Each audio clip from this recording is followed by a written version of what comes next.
Hi.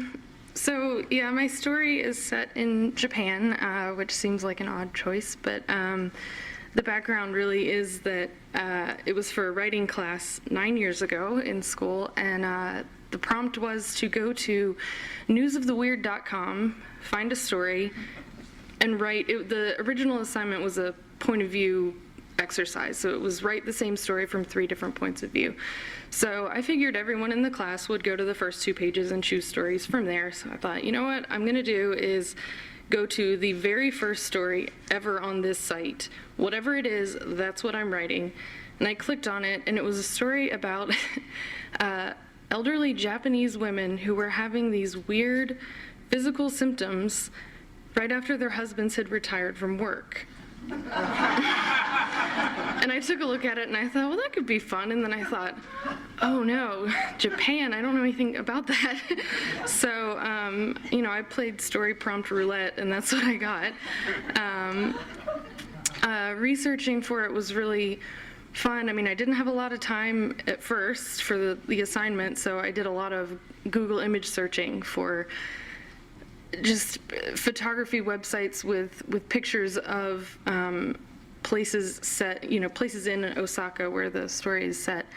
And that was a lot of fun, and basically anytime I describe anything, it's from pictures I found, which in an academic setting that seemed like a cheap way to research, but in a lot of ways it was kind of cool that I was able to see other people's views of this place and incorporate them in the story.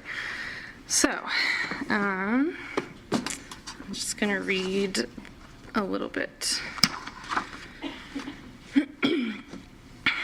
These days, Kurumon Market is where I go to retreat.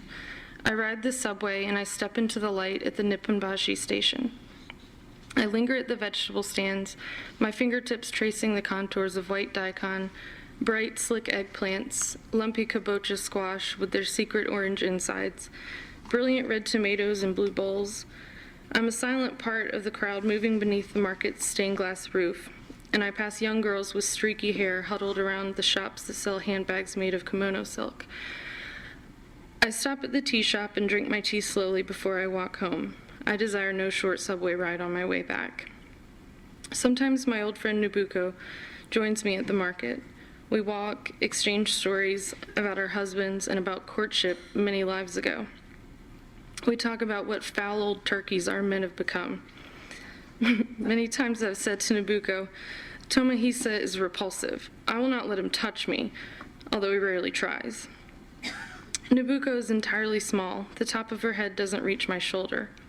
Her thin hair is mostly gray, cut in a short bob with bangs snipped straight across her forehead. Her eyes squint, and the smiling wrinkles around her mouth are deep like canyons. My own face exhibits the topography of age, as if time has come and pressed hands on me to shift the landscape of my skin. We pass stands displaying fish as long as my forearm, laid open like books, looking like someone unzipped them to reveal the fleshy lining.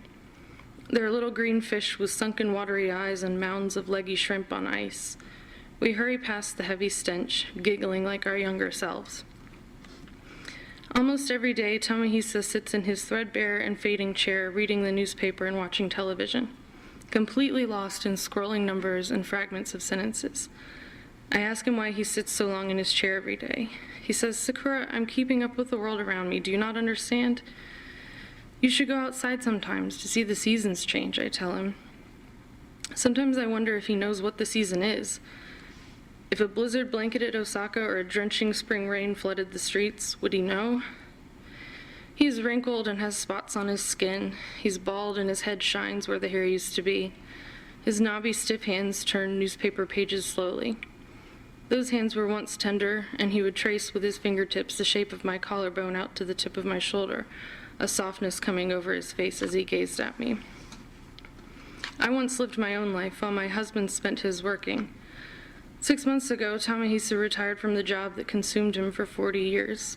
Apart from weekends, I used to see him only at night before sleep, and in the early morning when his grating alarm and shifting weight woke me, and all I wanted was to pull him back into bed with me to spend the day at home.